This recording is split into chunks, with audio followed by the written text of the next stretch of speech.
Ah, Meron po tayong panauhin po ngayon na tagapagsalita. Nasa bandang likuran po siya. Sigurado hindi niya makakaligtaan yan. Tapos si Brother Alan Tacoco. Siya po yung maaral sa Judge Jimenez Church of Christ. Sa Maynila po yan, Quezon City. Ito, matagal ko na rin po siguro kilala ito. Malimit kayo magkita sa mga gospel meeting, no? Pero yung kanyang pagiging Kristiyano, iba. Kasi naging Kristiyano siya dahil sa internet.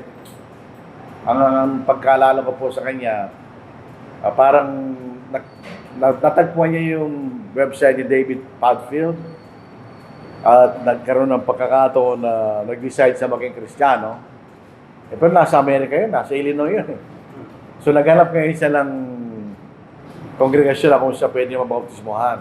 Actually, kinunta ko ni Brother Ron, kaya sabi ko malayo sa amin. So napunta kay Brother Ben. So doon siya nabaptize, doon sa kapitbahayang Church of Christ, doon sa Botas, Metro Manila. Kaya malimit kayo magkita sa mag-gospel meeting. Ano po, itong kapatid na ito, hindi naman siya katulad ko na meron financial support sa labas. Nagtatrabaho siya, meron siyang trabaho. Pero nakapapangaral pa rin. At taga-Malolos. Taga-Malolos, Bulacan siya, sila eh. May nagpupunta pa sa Judge Jimenez, tuwing linggo, baka may midweek din sila para maglingkod sa Panginoon. Hindi ko alam kung ilang edad na siya, hindi ko alam.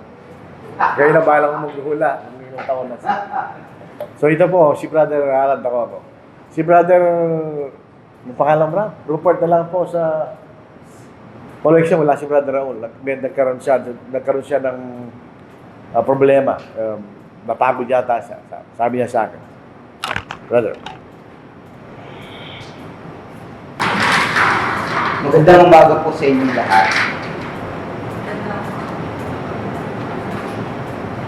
So, nakakatuwa po muli na bigyan po ako ng pagkakataon na magturo po sa inyo. July 10 po birthday ko. 46 ako ngayon. Kung July 10 ang birthday ko, anong edad ko? Sa next month. Ang hirap, no? Plus 1, no? Ang hirap, no?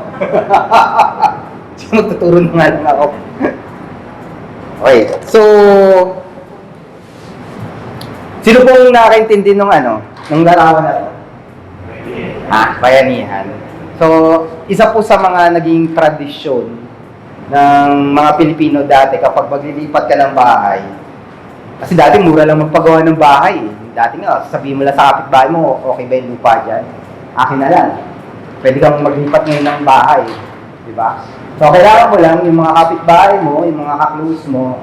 Minsan nga, hindi mo masyadong ka-close. Diba?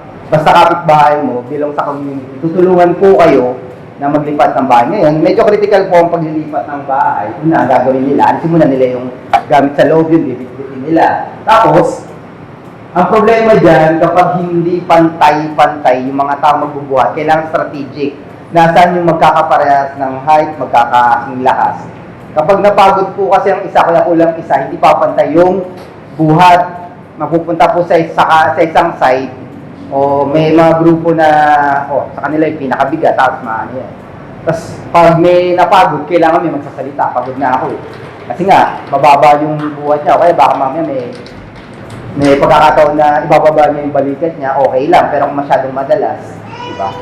So, sa loob po ng church, pwede natin matutunan dyan sa tradisyon ng mga Pilipino. Ano ba yung papasok sa isipan ninyo kapag nakita niyo yan? Diba? Nabutan pala ni Brother Alan yan. Baka, nabutan niya rin yung dinosaur. Yung ba yung papasok na tanong sa isipan niyo? Hindi. Di ba? Ano kinalaman ng na illustration na to or some kind of a metaphor po? Yung pagkakaroon ng ganyan sa loob ng ganyan klase mga tao, tandaan yung sabi, di ba, magtulungan tayo, magpungatan tayo sa loob ng church. Mamaya tignan pa po natin paano papasok yung bagay na yan. Pag pinag-uusapan natin yung church, hindi ko po naabutan yung dinosaur. Baka mamaya, yung mga bata nag-iisip. Okay.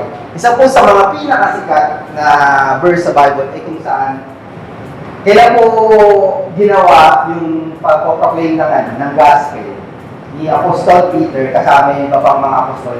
Tapos nagkaroon ng pagbaba ng Holy Spirit, nakapagsalita silang taas. Anong po yun? Anong occasion yun? Ha?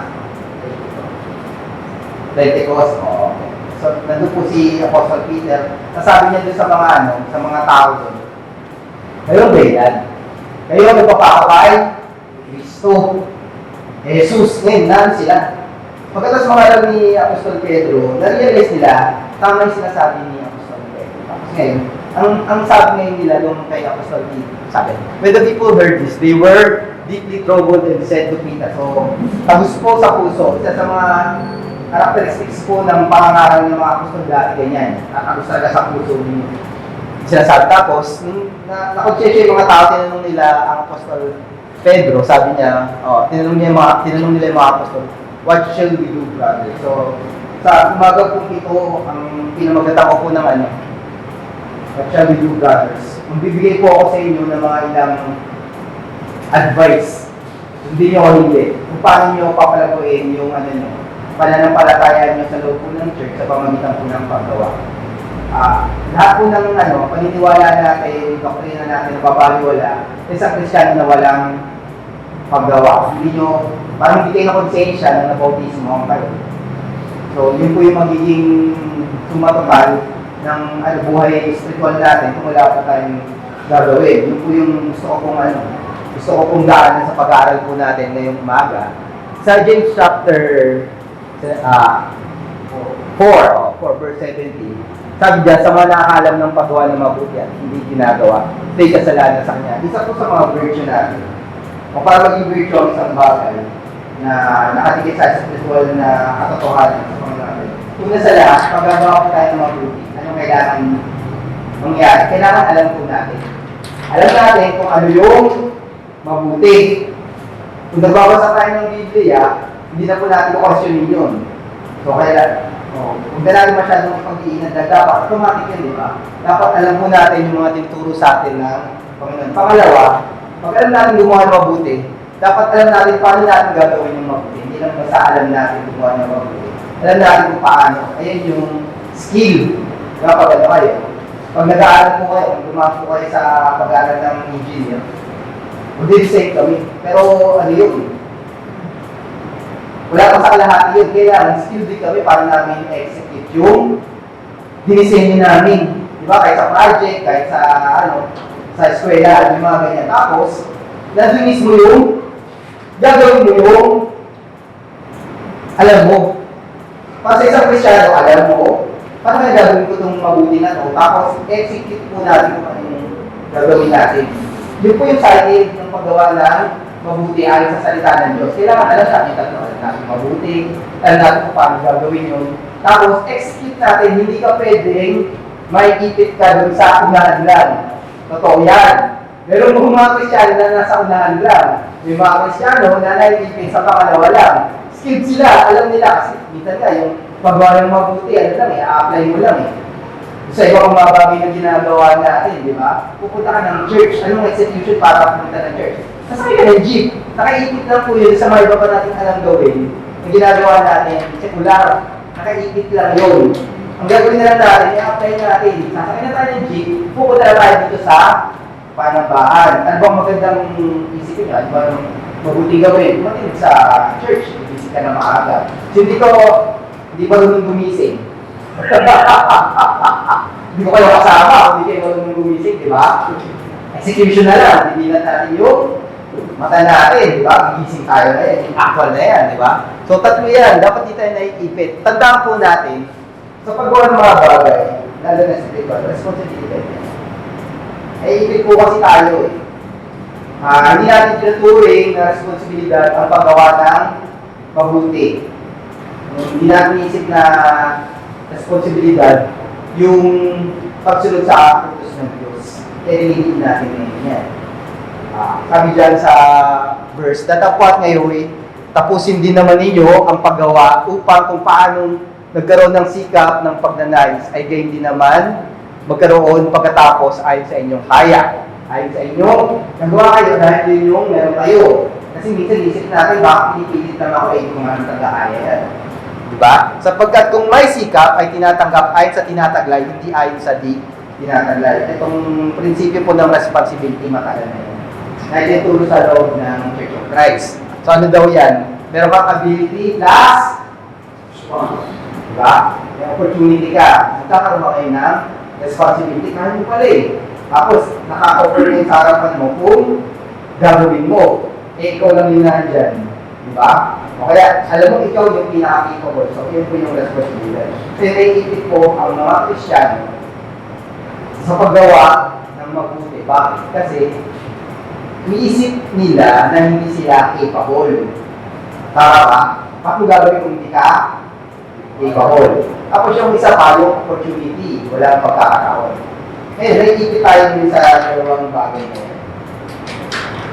Ito ang problema dyan. Ability po, hindi pwede mag-standard kayo. Kasalanan. Diba? Meron pong meron po tayo tinatawag na the sin of not bearing fruit, John chapter 15, verse 2 hanggang 5. Anong ginagawa dun sa mga na walang pakinabang? Diba? Anong magawa ng storya? Tatanggalin yung saka, tapos susunugin. Bakit? Meron kasalanan kasi the sin of not bearing fruit. Ngayon, sabi natin, wala akong kabilidad. Tandaan po natin na ang Kristyano laging lumalamig dapat yan. Hindi dapat tayo humito. Kasalanan, sa isang Kristyano ang hindi nagmamadyo at hindi lumalabo. Kung yung dahilan mo, 10 years ago, yung pa rin yung dahilan mo, after 10 years, ngayon, yung pa rin, may problema tayo. May problema ka dyan. The sin of not bearing fruit. Kasi hindi ka lumago, opportunity. Sino dito ang dahil naghihintay ng opportunity? Kapag ganyan po ang mentalidad video, secular, spiritual, hindi po kayo mabubuhay.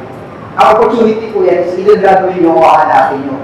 Di ba? Tsatsabahan lang kayo ng opportunity kung naghihintay lang kayo. Sino dito yung bigla na dinat na ng trabaho. Uy, buti na ng trabaho ako. Kasi kumatok sa bahay.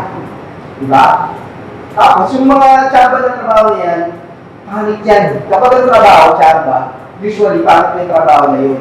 Mas maganda yung hinahanap yan. Kaya spiritual, secular, ang opportunity hindi po dapat hinihintay. Hinahanap yan, or gumagawa tayo ng opportunity. Ngayon, titignan mo ulit yung responsibility. Ano yung definition ng responsibility? Capability at saka opportunity. Ability at saka opportunity. Ngayon, pag inabay niyo po ang totoong pag-ibig ng Kristyano sa paggawa ng mabuti, hindi po magkatagal na marami kayong pwedeng gawin sa loob ng church.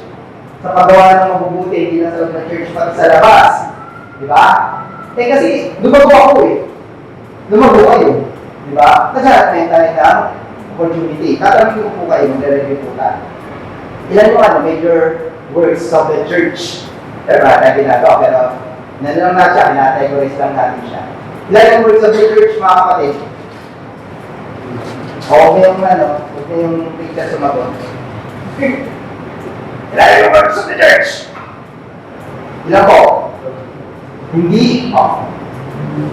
Alam natin yung mabuti, execute tayo, execute natin. Saan kayo naipit? Ha? Saan naipit ang mga Kristyano? Ilan ang words of the church? Tatlo. Ano yung una? Ha? Ano yung una? Evangelism. Ano yung pangalawa? Edification, tapos benevolence. Natutunan ko ito kaya kay Professor Ronnie. Sabi niya, parang hindi mo daw makalimutan yung words of the church. Imagine mo daw yung bubuyo sa English beat. Pabaliktad dyan, evangelism, edification, benevolence. So, yung makalimutan, para pagkala. So, meron lang tayo, alam mo, magkakagulo ang sanlibutan sa paggawa ng mga bagay ng banal. Bakit? Dinadagdagan din na. Tatakbo lang yun, di pa natin ma-master. Tapos dinagdagan pa nila ng iba pa gagawin. At niyo may kwento sa Acts, di ba?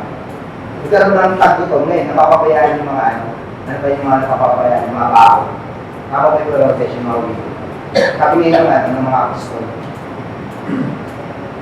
Magkala tayo ng mga kalalakihan ng mga ask kasi niyan. Ilan ba yung 7, di ba? Itong kalalakihan. Bakit? Bakit ano? Kailangan nilang hindi sila mag-asikaso ng trabaho na ng church. Kasi mapipigilan yung pagpapakalat ng Ebanghelyo. Ang isa, hindi pa lang isa, ang una, na pinakamahalagang trabaho ng church is yung evangelism. Kapag ang church walang evangelism, patay. Diba? Yun yung unang binili ng Panginoon ko. Kumalat kayo sa buong mundo. Mangalan kayo. Kasi ang gagawin natin, puro benevolence. May problema po ang church. Kapag nag-concentrate sila sa benevolence. Identification para hindi tayo mag-alisan. Pero lahat tayo, tutulong tayo sa unang trabaho kasi napakahirap nun. Evangelism. Diba? Huwag kayo may isip, isip, na nandun na kayo na ang mabuti ay evangelism. Kailangan magkaroon tayo ng skill.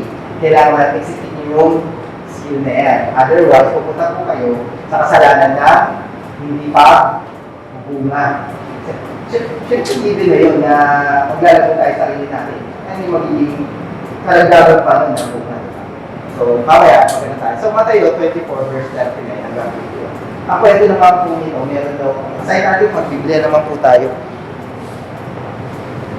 Mula po sa Mateo chapter 24 verse 39. Minsan po kasi ganyan si Brother Allen.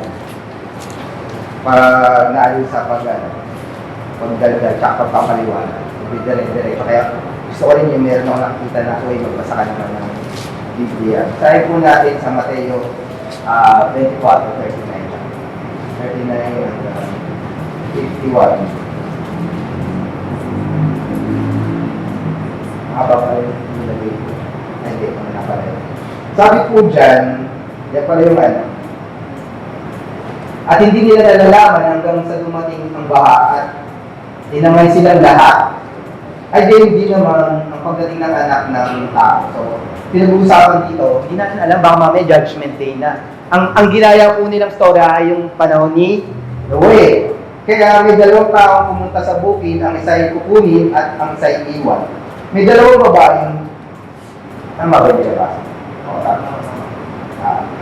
Doon tayo, mag-advance po tayo sa verse 45. Sino nga ba ang tapat at matalinong alipin? The same yung reason bakit kinuwento po ito kasi hindi natin alam kung kailan darating ang Panginoon. Sino nga bang tapat at matalinong alipin na inatasan ng kanyang Panginoon, pangasiwaan ng kanyang sambahayan upang magbigay sa kanila ng pagkain sa tamang panahon? Mapalad ang alipin na kung dumating ang kanyang Panginoon ay maratnan siya ng gayon ang kanyang ginagawa. Katotohanan ang sinasabi ko sa inyo, ipagkakatiwala niya sa kanya ang lahat ng kanyang ari-arian. Ngunit kung ang masamang aliping iyon ay magsabi sa kanyang puso, magtatagal ang aking Panginoon. At pinasimulan niyang bugbugin ang mga kapwa niya alipin at nakisalo at nakipag-inuman sa mga lasing. Darating ang Panginoon ng aliping iyon sa araw na hindi niya inaasahan at sa oras na hindi niya nalalaman. At siya'y pagpuputol-putulin at ilalagay na kasama ng mga mapagkunwari kung saan ay magkakaroon ng pagtanis at pagnangalit ng mga ngipin. Meron pong dalawang karakter sa kinuwento po ng Panginoon natin. Yung isa, yung faithful at saka wise servant, at saka yung evil servant. Pansinin niyo po yung ginamit. Hindi na lang ilagay, bakit hindi na lang unfaithful, para ka diniretso, yung sabihin, masama ka talaga. Kung hindi ka faithful servant, automatic na sa masama ka. Wala sa neutral yan. Ngayon, pag binasa po natin yung ano, binilinaw pa yung sabi ng Panginoon. Binilinaw kita. Ngayon, natawag sa kanya, mabuti siya kalipit. Bakit? Ginawa niya yung bilin. Ito, itong pangalawa, hindi na naman niya ginawa yung bilin. Nag-modify pa siya ng kalokohan. Diba? Nag-amo-amuhan siya. Binubulti niya yung mga hindi kumapala. Wala, mas may niya sa kanya. Alipin. Tapos, ano pang ginawa niya during ng work time? Diba? Chat-chat. Sabi ka trabaho, nag-chat-chat. Baga siya ng iba, naglalasing pa siya. Diba? Hindi kita business kapag ganyan yung lugi. Mga Kristiyano, diba? Pag dumating yung pagkakataon, hindi natin alam, saan kayo ika-categorize ng Panginoon natin. Panginoon, hindi ako nakagawa kasi hindi ako capable. Panginoon, wala akong opportunity. Panginoon, hindi ko po alam kung ano yung mabuti. Pero alam natin, pero mabuti. Hindi lang natin alam kung ano yung mabuti. Magkakaroon tayo ng problema ngayon. Diba? Eh, tagal-tagal na natin mga Kristiano, ganyan pa rin yung nagiging problema natin. Brad, hindi ko alam kung anong gagawin ko. Ayun, pag-usapan po natin ngayon, di ba?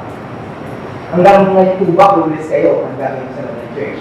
Paano kayo katulog? Inaasa niyo lang ba sa mga hingala ng lalaki? Sa ilang lalaki kung anong gagawin?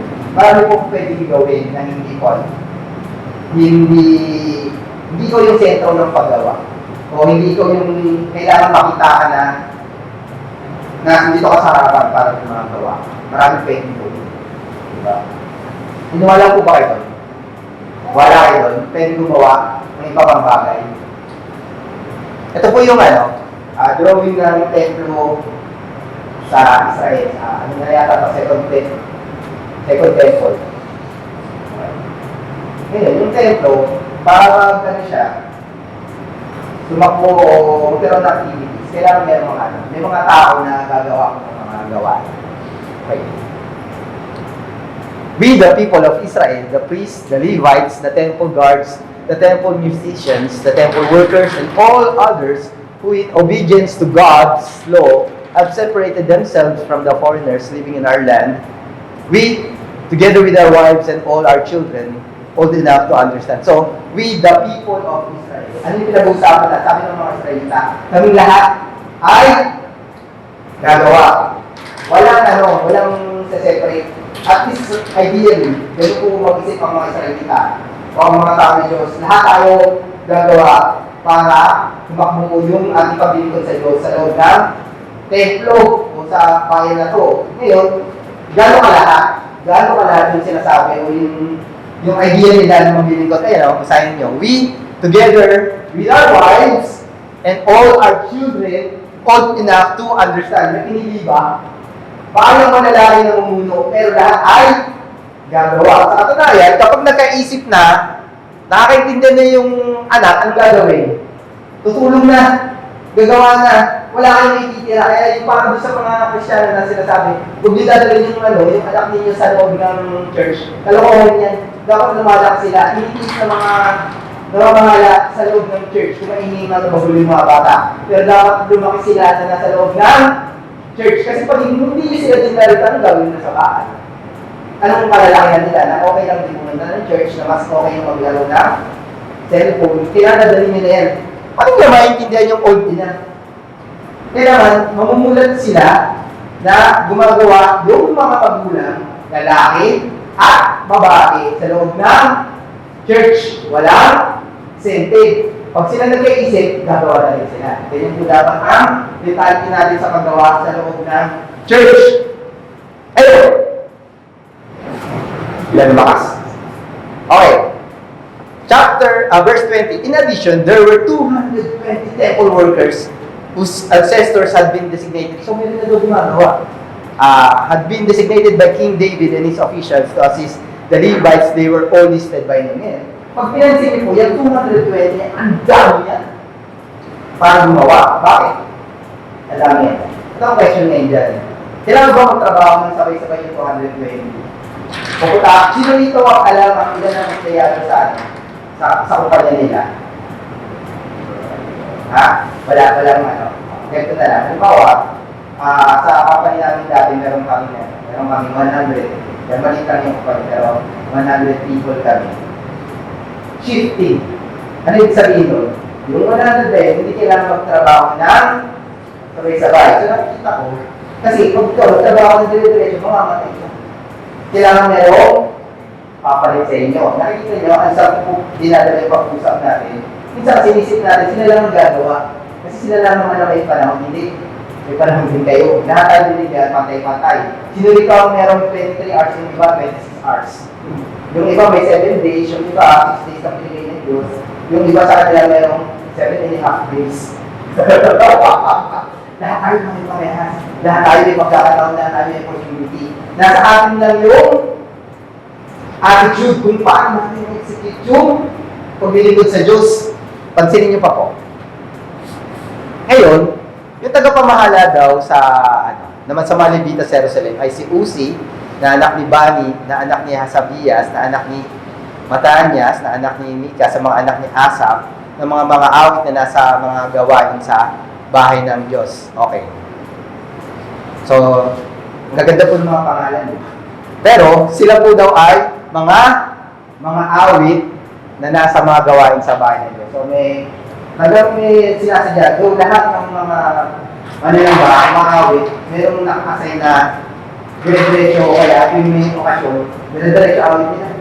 Tapos ngayon, ang problema dyan, makikita natin in between lines, sabi dyan, sapagkat may utos na mula sa hari tungkol sa kanila at takdang pagkain na ukol sa mga awit ayon sa kailangan sa bawat araw. So mga kapatid, araw-araw mayroong paawit sa loob ng templo. Ngayon, kung problemahin pa ba ng mga awit yung kakain nila? Problemahin bakit sa verse? Magiging problema pa nila yung pagkain ayon sa verse. Kasi araw-araw sila na sa templo, kakanta daw sila. Ayon sa verse, mga kapatid. Problemahin pa ba nila yung pagkain nila? Hindi na problemahin. Kasi merong ibang gagawa ng pag-aasikaso ng pagkain. Ito po yan. Ang gawain sa church, tatatlo, kaya i-subdivide natin. Pero lahat ng gawain pwede mga anak. Kasi hindi naman kailangan mainstream o kaya nasa gitna din yung ibang gagawa. May gagawa sa gitna, yung gagawa sa background para maging perfect o near perfection yung mga trabaho, pagsamba o paglilingkod sa Diyos. Kailangan may gagawa sa background, hindi pwede ang gagawa lang, hindi nasa harapan din. Diba? Kapagin nyo, ano ba, yung song leader na hindi pa mag-practice. Mag-practice yan para maipaawit sa inyo, nasa background yung paggawa. Diba? Kapagin nyo ba, dadating kayo rito, automatic malinis na to. Hindi nyo alam, meron na naglinis. Hindi nyo alam na pinagbayad na ng kuryente. Hindi nyo alam kung ano pa yung mga nagawa sa church na hindi nyo napapansin kasi may gumagawa sa background. At lahat ng mga bagay ginagawa sa church, pwedeng meron tumutulong sa background. Hindi natin kailangan mainstream tayo para gumawa. Hindi kailangan preacher ka para gumawa. Hindi kailangan lalaki na lang para gumawa. Lahat pwedeng gumawa. Di ba? Eh, yung magandang sasuggest ko, after this book, hindi po siya nakasulat per letter. Iba doon suggestion ko na lang. As observe po sa ibang mga church, o kaya mga bagay na dahil magkakaroon ko ang isipan ng mga kapatid ko, na ako, yung mga bagay na pwede tayong gawin, di ba? Eh, bilang illustration, nagtatrabaho po ako kung saan nagpo-provide po kami ng service sa mga pastors. So, nasa linya po ang ginagawa ng makina ko. Inabangan na lalagyan lang ng kung yung mga finish pa. Ano, punta ako sa paggawa, factory ng corn. Yung corn beef na dumating sa message, sinong mahilig sa corn beef? Ako lang mahilig sa corn beef. Oo, mahilig ako sa corn beef. Ngayon, hindi corn beef kagad dyan. Sa factory, dinivide dyan. Actually, meron pang outsourcing. Bukod doon sa pag-ginagawa ng factory na outsourcing. Ang mga factory, hindi sila yung nagdalaga ng baka. Eh, iba rin kumakatay ng baka. Sa katunayan, darating na ang kami ng baka, kami na wala na yung balat, wala na yung wala na yung mga ibang bagay ng Kaya pag kumain ka ng corn, may mata, sa standard, nakapisi yung corn mo. May nangyayari yun, nangyayari. Okay, na sinasabi ko po. Iba yung nag-ano, iba rin yung naghihimay. Iba yung nagluluto. Kasi may common line yan. May magbigay, tapos pupunta sa isang linya, hanggang man sa kapakit na sa lahat. Darating sa inyo ngayon yung corn. Pero hindi na natin naisip yun. Dami dinaanan yan. Pag kinumpit mo yung family lang, wala sa kalahating presyo ng family, yung binili nila. Yung corn nyo. Ano kaya corn nyo? Oo. Hindi dyan. Oo. Wala 100 yan. Wala 100 pesos yung laman na pinakakami. Pero dahil sa dami na ito, pero sa dami pinagdaanin niya. Pero po ang mangyayari, kaya yung mama, kaya yung managreklamo yan, ay papasawag din sa ano. Ano papasawag din sa mga tao, sa mga sabon, sa pabayad nila sa kulit, madami din ang ano yan. Kaya kung sinumura mag-alagaan na, masarili yung bakan. So, ngayon, punta ka sa church. Diba? Isa pang distraction. Concert. Sino ngayon, may makakita ba sa inyo ng concert? Tama, natin na wala concert dati, diba? Sa mga barangay lang dati na mga concert. Sa school. Ayan, makakita ko ba? Pag nakita nyo, yung nakaraan yata, pumunta ba rito yung black, pink, sino may dito, parang black, pink? Wala po. Sino man nyo, sinong bet nyo? Wala. Wala talaga. So, kung meron mga tigilan yung black, pink na, so, kumodising ito niya sa mga anak yung babae. So, pag sa concert, hindi, ang hirap ng setup na kailangan very technical. Yung mga speakers, yung sound system, yung lighting, hindi ako magawa din yung mga kanta. Pero, ang success na sa mag-perform. Pero, inaan niya, nakita ako sa lamatan niya lahat ng tumulong sa kanya. Nakita niya yung preparation para maging maayos yung concert na yan. Ang daming preparation. So, bilang tayo, gagawin ngayon natin yung mga bagay na yan para kumbalis lahat ng gawain ng church. Tatlo lang yung gawain na yan. Tayo ngayon yung templo ng Diyos. Hindi nyo pwedeng sabihin na kailangan lang gumawa sa church. 3, 5, lahat meron tayong pwedeng gawin. Ano ba? Evangelism. Sa ngayon, ano pong inaambag ng bawat individually or personally? Hinawalan mo kayo personally. Ano pinakamahal trabaho ng church? Evangelism. Anong inaambag nyo sa evangelism bukod sa nilalagay nyo sa collection bucket? Ha? Hindi nyo kailangan tayo mamahalan sa ating mga hindi kailangan mag-isip kayo. Pwede kayo ng lugar ng kaalanan. Diba? Kung wala ka sasagot personally, ibig sabihin wala yung number sa evangelism. Kung wala ka sagot, siyempre baka kami nahiya ng sa inyo. Pero probably talagang ang tao lang sinasagot kasi wala kang sasagot.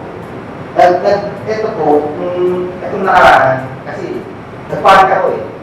Ang dami na walang mga miyembro na may break. Tapos, box na dami. Mga laki kami. Kaya, nagdala ko sabi, sige, mag-evangelism kami tayo, natin yung mga kapatid. Pag hintayin yung mga kapatid, mga kapatid talaga siya. Kaya natin nag-ibig pero kasi ito. Kung wala talaga, sa ito, mag-evangelism tayo. Mag-box kami. Mag-box kami yung brother ng aming tururo-turumero ng Camarine Basics na gano'n. Kasi hindi ko kaya tutukan. Every Tuesday at Thursday, nag-house kami Tuesday. Yung Tuesday, nakapunta kayo Thursday. Ano yan? Hindi pa sigurado. Di ba napaka-init? Tulog kami. Ayun. Hindi, okay lang yun. Mahirapan yung preacher. Nakakawa ng preacher. Ang problema ngayon, binilita ko sila sa ko sa mga kapatid na evangelism kami. Tapos, di po okay. Wala mo lang namumusta yung sa amin. Sa evangelism namin. Ano kung galawaan? Inisip ko nga, wala ba ako sa pansin?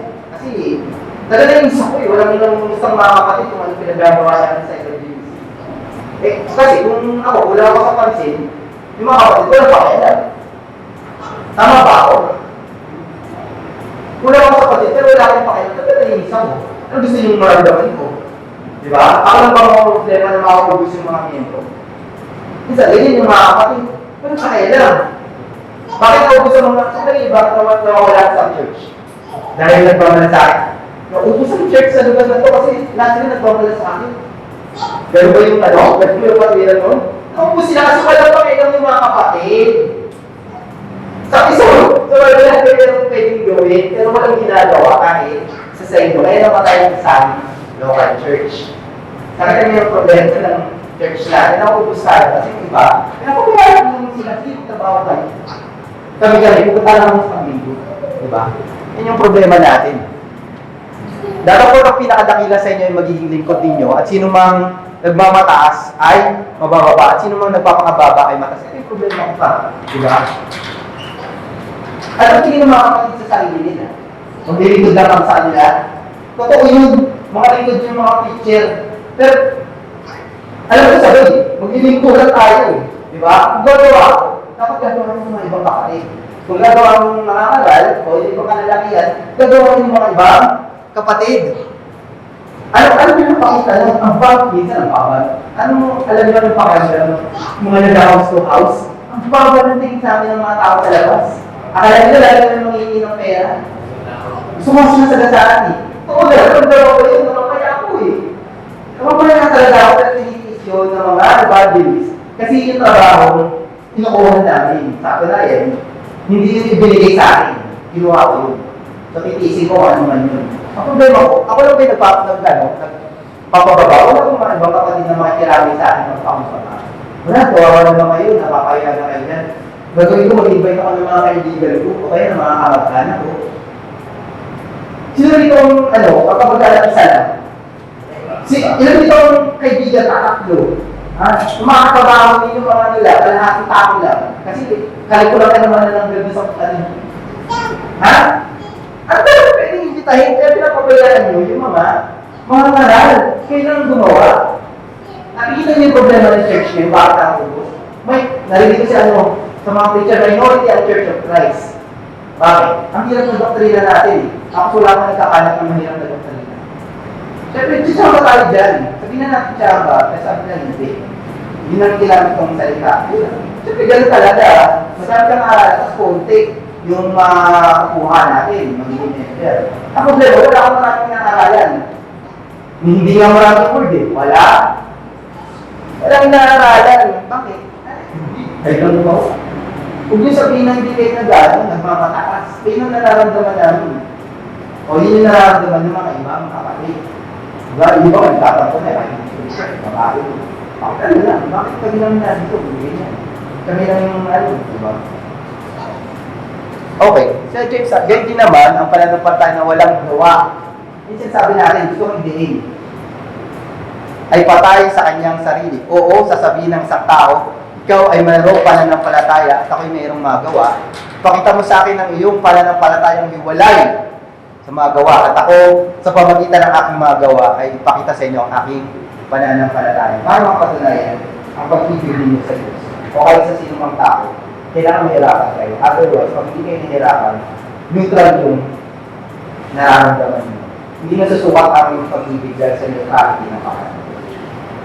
Kailangan merong force, merong hindrance na mapaglalagpasan ninyo para masabi ninyo nagmamahal kayo. Apart po ng faith, kailangan po natin ang may nagsasacrifice. Everybody. Lahat dapat ay nag-i-invest. Kaya hindi yung mahal ng church. Kasi hindi kayo nag-i-invest. Wala nagmahal ng investment. Kaya sa business, ang hirap bitawan, lumig-lugi na. Kasi mataas yung in-invest. Last COVID-19, yung mga kumpanya, yung mga client focus sa akin. May namatay na lang na may-ari ng kumpanya. Nasa bayo. Isang bad lang may kawayan. Namatay na lang siya. Natakot sa mga loob. Kasi siyempre, ang product nila, uses, ang pinaka-cliente nila o yung mga customers nila, mga estudyante, wala namang pasok. Kaya pinipilit ng government na hindi puro stay at home na o work at home. Kasi babagsak yung economy natin doon sa mga nagreklamo na ayaw pumasok. Yun yung dahil. Okay. So, kaya nga siya namatay. Kasi ayaw niyang bitawan yung nalubing kumpanya. May utang siya, nangutang pa siya ulit. Ang mga Kristyano, kaya hindi yung mahal ang church. Kasi wala kayong invest. Yung may invest mga kayo, sobra lang yan. Sobra lang yung binigay ninyo. Kaya hindi nyo mahal yung church. Mahal ba? Hindi. Diba? Parang ganun sagot eh. Hindi. Kasi wala kayong binigay. Yung mga lalaki, paano yung mga kapatunayan na mahal yung pamilya nyo? Bibigyan yung buhay nyo. Diba? Kaya yung magutom, kaya yung magkakain, kaya yung magugutom, huwag magutom yung pamilya. Kaya yung magkakasakit, diba gano'n? Hindi yung totoong pagmamahal. Ano yung pananampalataya ninyo? Wala ka kayong gawa. Diba? Ikaw ay sumasampalataya ang Diyos ay isa. Mabuti ang iyong ginagawa. Ang mga demonyo man ay nagsampalataya at nagsisipangimig. Datapat ibig mo bagang maalaman o tang walang kapuluhan na ang pananampalataya na walang magawa ay baog. Ngayon, yung pananampalataya ng mga tao hindi nagmamahal sa church, kanina yun para mga demonyo. Okay, mag-alala, hindi kay Satanas. Sa mga demonyo. Ay, nakakamawa masyado sa mga demonyo. Grabe naman kay Satanas, hindi. Sa mga demonyo. Ito ang problema dyan.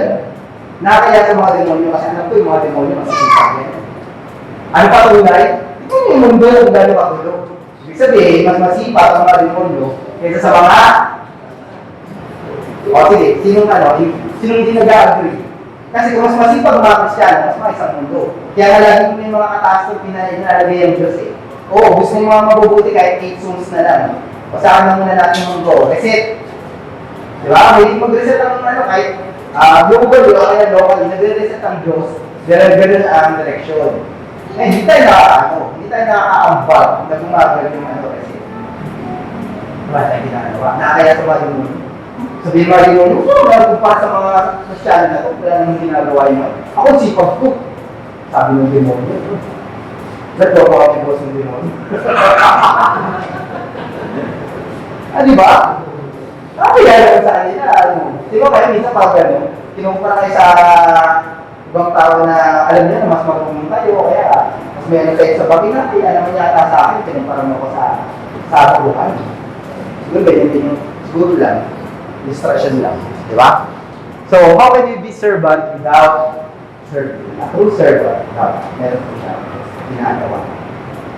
So, nung magkagay, dumating ang salita ng Panginoon sa pamagitan ni Hagay, na propeta, na nagsasabi pa ng sa inyo na tumahan sa inyong mga nakisamihang bahay, samantalang mga bahay na ito, ay managing maso. So, kapag ang metaphor po niya, yung isang lugar o yung ibang mga ano sila, tao sila ng Diyos.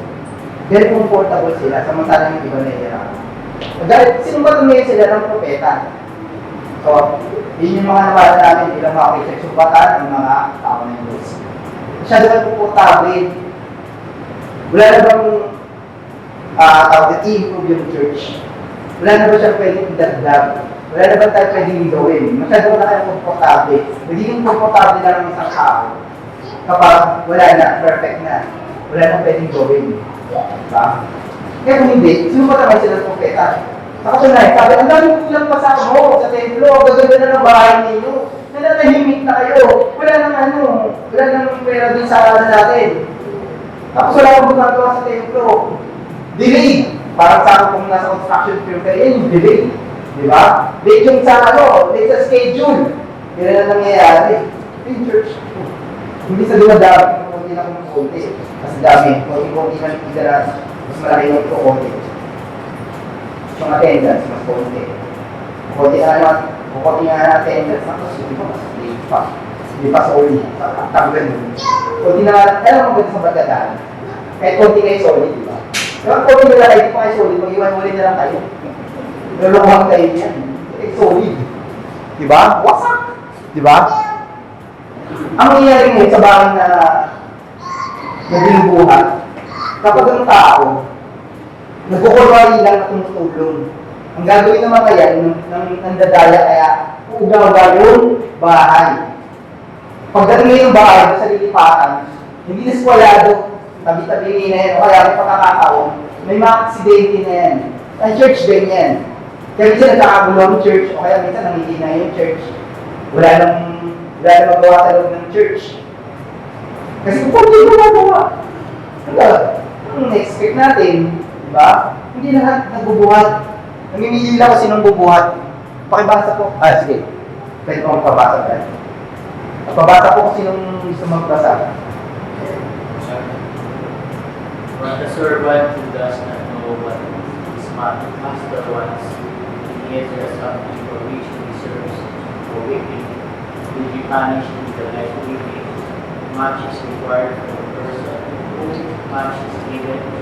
Much more is required from the person to whom much more is given. Okay.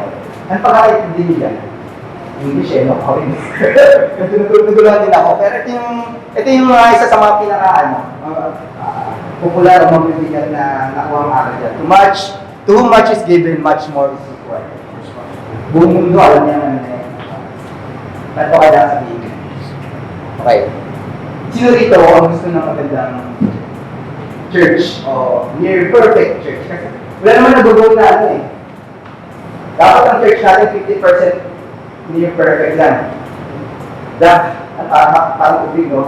Ulit at nakapin. Dapat tayo lahat, halos dapat abot natin ng isang perfecto. Local church. Gusto niyo ba ang maabutan yan? Magkakataon na yan. Sinong ayaw? Pag ayaw nyo, may problema po kayo. Dapat lahat tayo pare-parehas. Gusto natin ng gano'n. Local church, gusto natin ng gano'n congregation. Na, tayo nga kami yung gusto nyo. Para ako dito. Gusto nyo ba? Tayo kami nyo. Tayo, ayaw nyo. Ayaw magkaroon ng ano, ng maayos na church. Ha? Ayaw nyo? Ha? Nahiya kayo magkaroon ng maayos na church. Ganito yan. Kung gusto nyo ng maayos na church, balik natin doon. Sabi doon sa verse, too much is given, much more is required. Mamagyan kayo ng magandang church, kaya ba maintain? Gusto nyo lang maayos na mag-support sa preacher, kaya gusto nyo kaya bang mag-raise ng mga bagong preacher. Gusto nyo maayos na awitan. Eh paano masabi magpa-practice tayo palagi kahit akin pa kayo palagi ng practice? Nakikita nyo, kung gusto nyo ng magandang bahay, kailangan magandang materialis. Hindi kayo basta, pwede ang China, pero hindi pwede lahat, gawin natin. Nang China, kailangan kukuha ng foreman lang, kailangan nyo lang engineer. Hindi ko pinagawa pa rin foreman na kailangan at-say yan, bilang nagman. Pag kinakonstruct yung bahay, kasi pwede yung over-design.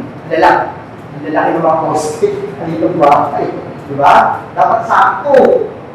Diba? Kung gusto niyo ng maayos, kung gusto niyo ng masarap na, malalaki, gusto niyo maganda asawa ninyo, magtsaga kayo maghintay, ang tagal maghinay ng mamaya. Ay, gusto niyo maganda eh. Diba? Gusto niyo maganda eh. Saan di kayo nagkula kumuha ng ano? Ganyan yung ibig sabihin ng maintenance. Oh, to whom much is given, much more is required. Gusto niyo mas maayos na iglesia, lahat ay gagawa ko. Madami kayo. Madami rin siyempre yung faithful. Siyempre, meron perfection, may mga tao na matigas sa akin. Ano yung mga kailangan natin? Diba? So, ang problema yan, no? Eh, yung sasama na dyan. Nung nagsimula tayo, biglang angat ka agad yung ano natin eh. Yung iba, sa atin, habang tumatagal, bumababa. Pero sana, mataas din ng konti. Yung iba kasi dire-diretso na eh. Wala na, nasa kayo dyan. Nasa kayo sa graph. Wala na yung iba. Dire-diretso na bumagsak. Kaya nandito na yung ano nila, yung performance nila. Diba? Wala na. Baka mamaya nandiyan po tayo sa pagkakataon na yan. Dapat ngayon, tapusin din naman ninyo ang paggawa upang kung paano magkaroon ng sikap na pagka-nais ay kayo din naman magkaroon ng pagkatao sa inyong kaya. Sapagkat kung may sikap ay tinatanggap, ay sa tinataglay, hindi ay hindi tinataglay. Responsibility natin. Hanggang ngayon, yung iba, takot pa rin kumuha ng gawain. Kasi ayaw nila, takot sila sa responsibility. Naku ba, lagi akong kasahan? Eh, nung ano, lagi kang kasahan? Sino ba gusto mong kasahan? Minsan pag galaw ng mga kalalaki, mag-training. Brad, ikaw mag-galaw, manalangin. Bakit ako mananalangin? Nasabi ng training, bakit hindi ikaw? Bakit hindi ikaw mananalangin? Eh, sa magawain na ito, bakit ako gagawa? Bakit hindi ikaw? Sino ba dapat ang gagawa? Hindi na dapat tinatanong bakit ikaw gagawa?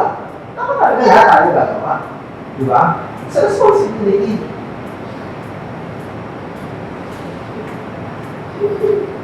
And she bowed the bow and said, O Jehovah of hosts, if thou wilt indeed look on the affliction of thy handmaid, and remember me, meron kasing isang babae, okay na, hindi nagbubuntis, and not forget thy handmaid, but will give unto thy handmaid a man child.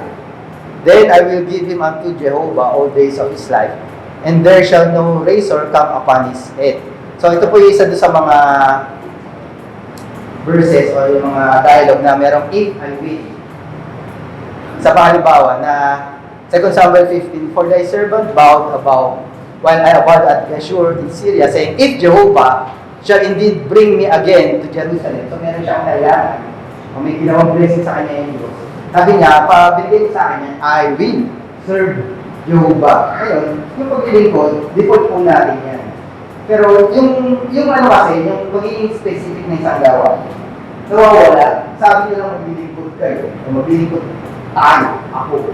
Pero hindi nasasabi, ano yung paglilingkod?